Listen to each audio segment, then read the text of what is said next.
Hola y bienvenidos a Cartas en la Oscuridad. En los capítulos anteriores de Cuarentena para Dummies hemos tocado dos emociones características de este enclaustramiento. Vamos con la tercera, que es la ansiedad. Para mí es la peor o una de las peores emociones. Como os comenté en el último programa que hablamos de la tristeza, yo decía que no era de las peores emociones, aunque siempre ha tenido esa fama. Porque a mí me parecía interesante que la tristeza podía traernos también valores positivos, es una emoción que nos permitía conservar y recargar energía, nos recordaba la viveza de la alegría y que nos aportaba positivismo cuando salíamos de esa emoción de tal manera que otras emociones no nos lo aportaban. Pero la ansiedad conlleva muchos otros desencadenantes que, sobre todo en este periodo, no nos aportan cosas agradables. Pero vamos a aprender cómo controlarla. Para empezar, ¿qué es realmente la ansiedad y cómo distinguirla de otras emociones o incluso de otros síntomas? La ansiedad es una emoción básica, que no primaria. Es diferente. Un psicólogo llamado Ekman reconocía 6 emociones, que son la sorpresa, asco, miedo, alegría, tristeza y la ira. Pero es cierto que los últimos estudios las reducen a 4. Pero bueno, yo en su momento estudié que eran 6, creo que ahora mismo se sigue estudiando que siguen siendo 6, pero sí que te añaden recientes estudios donde mencionan 4. Igualmente, para que una emoción sea primaria, tiene que ser pura. Esa es la diferencia entre básico y primario. ¿Qué significa la pureza de una emoción? Pues que no depende de otros procesos porque tiene una finalidad adaptativa. En otras palabras, es más una actitud cognitiva que se determina por el propio desarrollo personal. Es más, una emoción aprendida derivada de una emoción primaria. ¿De acuerdo? Entonces, las primarias serían las emociones más importantes y las básicas, depende de qué emoción sea básica, pues puede ser desencadenante, secundaria de esa emoción. Tenemos las emociones primarias, las básicas y las secundarias. Las secundarias podrían ser vergüenza, orgullo, culpa, etc. Hay muchísimas más secundarias y las básicas pues son estas, entre ellas la ansiedad. La ansiedad también tiene un sistema de procesamiento de informaciones amenazantes que nos permite movilizar anticipadamente acciones preventivas. Es como la emoción de miedo, que sería una emoción primaria, pero sin el objeto. Nosotros tenemos miedo a algo, a alguien, etc., por un motivo físico desencadenante, pero la ansiedad la podemos tener simplemente recurriendo a nuestros pensamientos o a imaginar situaciones X. Lo bueno de la ansiedad, o lo único bueno que tiene la ansiedad, es que mejora nuestro rendimiento y nuestra capacidad de adaptación. Mientras que el miedo nos paraliza o nos provoca la huida, la ansiedad, como dura más en el tiempo, consigue que hagamos todo lo necesario para evitar el riesgo, para neutralizarlo, para asumirlo, para afrontarlo, etc. Además, la ansiedad es algo bastante personal. No todo el mundo tiene miedo a lo mismo, pero ansiedad es muchísimo más personal.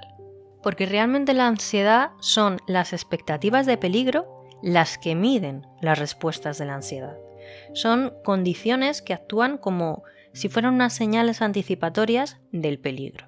Y esto se consigue pues muy fácilmente por algunos recursos psicológicos que tenemos todos, como por ejemplo son el condicionamiento clásico por medio del aprendizaje observacional a través de la observación y mediante la transmisión de información que contribuye a la aparición de expectativas de peligro.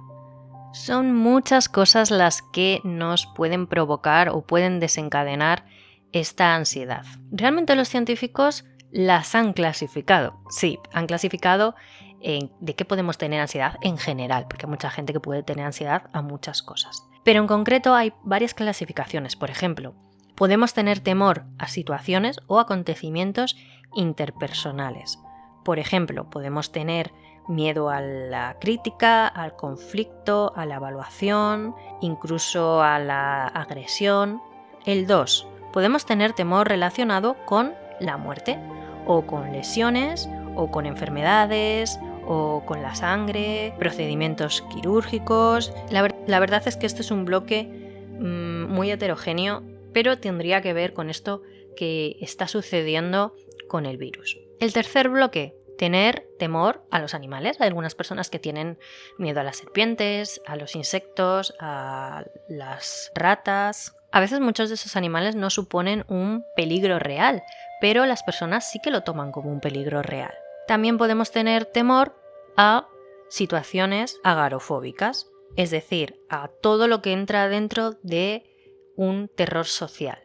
Miedo a lugares públicos, como centros comerciales, o claustrofobia, como ascensores, túneles, lugares cerrados. La mayoría de las veces que tenemos ansiedad es porque se nos presentan situaciones que ya han sido previstas con antelación. Es decir, que nosotros mismos las estamos evaluando y valorando como ataques importantes a nuestro bienestar físico y a nuestro bienestar psíquico.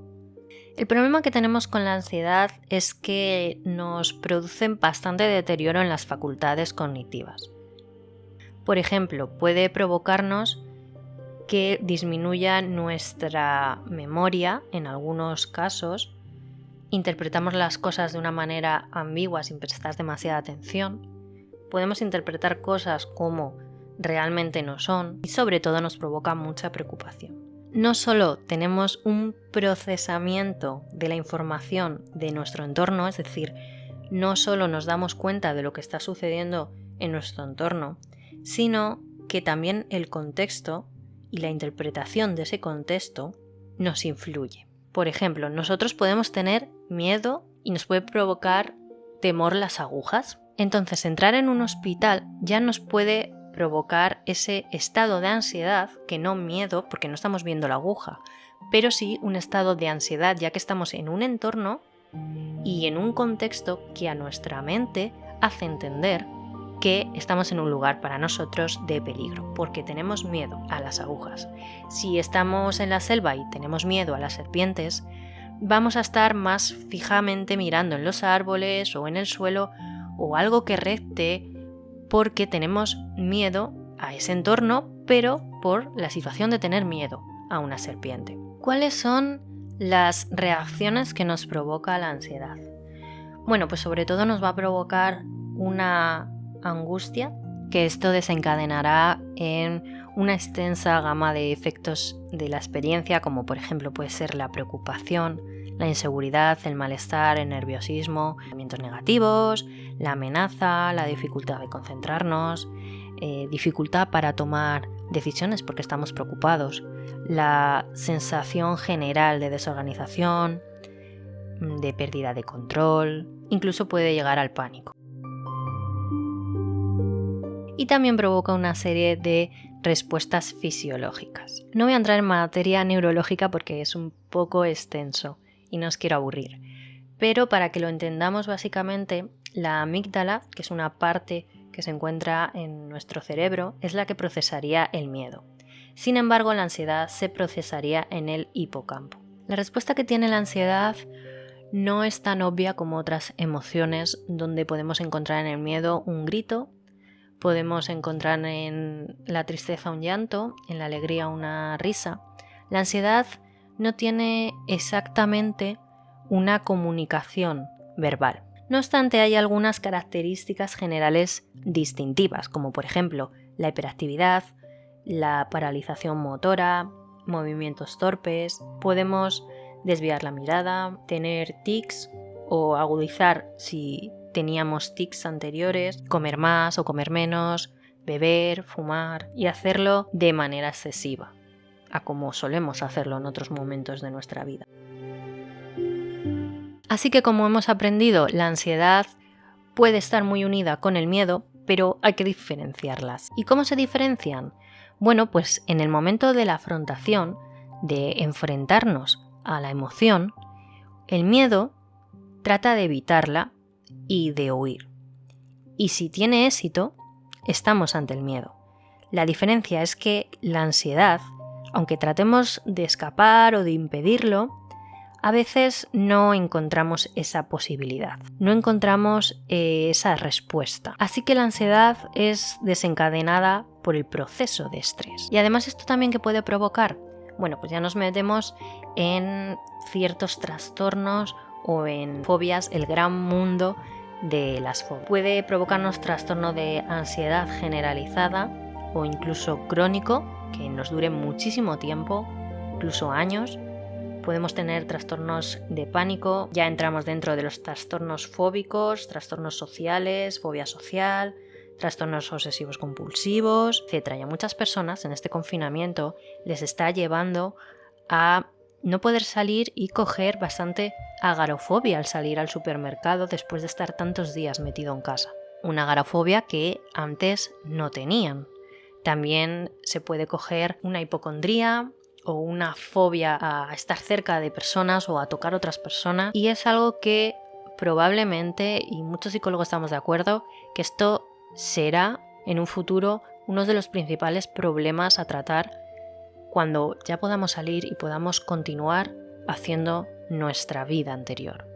Para quien necesite ayuda en esto, pues tendrá que acudir a un psicólogo o aprender ellos mismos a tratarse.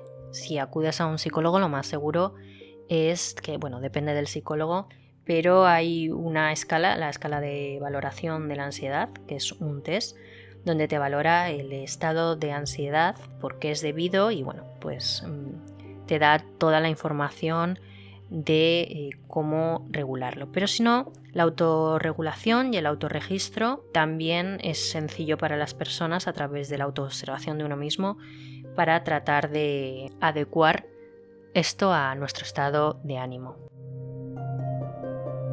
El problema que pasa con la ansiedad es que muchas personas lo están confundiendo con síntomas del virus. ¿Y por qué es esto? ¿Es posible? Sí, es posible. Por eso digo que la ansiedad es de las peores emociones, porque los resultados, lo que provoca fisiológicamente en nuestro cuerpo, es terrible. Podemos tener diferentes tipos de sensaciones. Podemos tener aumento de la actividad gastrointestinal, que eso nos puede provocar a tener muchísimos problemas de estómago, incluso autoprovocarnos úlceras de estómago, estar con un nudo en el estómago, como se dice generalmente, no tener ganas de comer, o por el contrario, como digo, aumentar las ganas de comer por gula, y esto tampoco es bueno para nuestra salud. También puede aumentar nuestra frecuencia cardíaca, y esto en algunas ocasiones provoca muchos infartos, incluso muchos derrames cerebrales. Sudamos más, sobre todo sudamos más por las noches, tenemos menos secreción salivar, es decir, provocamos y fabricamos menos saliva, tenemos la boca seca, se nos dilatan más las pupilas, incluso nos puede dar más dolores de cabeza. Ya hay muchas ocasiones que las personas sienten que se van a morir, o sea, literalmente les pasa algo, no saben qué les pasa, solo saben que se van a morir. Y no solo sucede en un ataque de pánico o en un ataque de ansiedad, que es como muy determinado, sino que puede pasar durante un largo periodo de tiempo donde ya te sientes una despersonalización y te sientes nervioso constantemente. Ya es de estas personas que dicen, es que quiero volver a ser como era antes, quiero volver a ser yo, porque no se sienten ellos mismos. ¿Qué hay que hacer con esta emoción? Bueno, pues hay que seguir 3 principios. 1, adaptativo, efectivo y organizador. ¿Esto qué significa? Pues un adaptativo es que tenemos que adaptarnos a las situaciones que estamos viviendo. Tenemos que ser conscientes primero de nuestros síntomas, controlarlos y vigilarlos, pero sin ningún tipo de angustia o tratar de evadir el estrés lo máximo que podamos. No tiene por qué ser la enfermedad, puede ser simplemente que sea un ataque de ansiedad, así que tenemos que aprender a distinguirlo. Las personas que hemos vivido ansiedad durante un periodo largo de tiempo o estrés, sabemos distinguir perfectamente cuando nos sentimos mal de estar con gripe o de estar con alguna enfermedad o con un ataque al corazón que cuando tenemos ansiedad. Pero es normal que las personas, y muchas personas ahora, no han sido capaces de distinguirlo porque no lo habían vivido antes de esta manera, con lo cual es normal y general que no lo hayan podido distinguir. Pero una vez que nos ha pasado, que ahora ya podemos aprender a distinguirlo, sobre todo es muchas personas que les ha dado este ataque de ansiedad y luego han visto que se les ha pasado y que no era realmente la enfermedad, recordar cuáles eran los síntomas y aprender, aunque a veces es difícil, a distinguirlo de cualquier otra cosa. Para empezar, no pienses enseguida que vas a morirte, no vas a morirte, no pasa nada. Controla esos estados de ánimo, hazte una autorregulación y autogestión de tus sentimientos, ve muchos vídeos, lee mucho, infórmate si no puedes acudir a un especialista para primero distinguir la emoción. Después, un rasgo efectivo. Lo que hay que hacer es hacer algún movimiento, ahora entenderéis movimiento, para tratar de que esos pensamientos no nos generen esa ansiedad o ese estrés. Si nosotros tenemos ansiedad por salir fuera de casa o ansiedad por contagiarnos, lo que debemos de hacer es pensar en positivo, no pensar que obviamente voy a salir y me voy a contagiar a la primera que toque un zumo en el supermercado o que alguien me roce. No podemos pensar así, entonces tenemos que ser efectivos y ser consecuentes con nuestros pensamientos. Tenemos que invertir ese tiempo que estamos invirtiendo en que vamos a morirnos en cuanto salgamos, tenemos que invertirlo en producir algo positivo. En cuanto tengamos ese pensamiento, tenemos que rechazarlo de nuestro cerebro lo antes posible. Sé que este punto es muy difícil y que hay muchas personas que directamente pasan de la ansiedad a la imaginación y no se dan cuenta y no son capaces de decir, hey, un momento, vamos a parar, vamos a pensar por qué estoy pensando esto y por qué está desencadenando esta película que me estoy formando donde parece que al final me voy a morir. Sé que es difícil, pero hay que entrenar mucho como en muchas otras cosas para ser buenos en esto, pero tenemos que aprender bien a controlar y a gestionar nuestras emociones.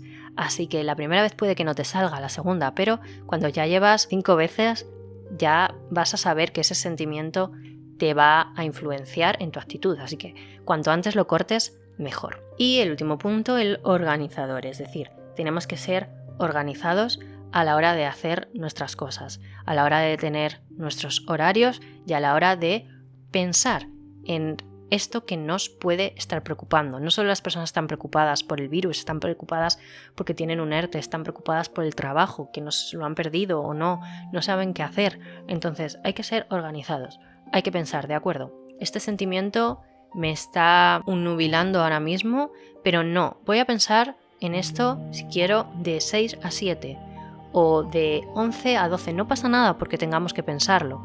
Es mejor tomar un tiempo para pensarlo que rechazarlo por completo y que se vaya ahí acumulando porque al final es una emoción que nos está afectando y va a explotar en algún momento. Entonces es mejor decir, de acuerdo, voy a hacer esto en el día, voy a comer, voy a hacer esto, me voy a duchar, voy a cenar, lo que sea.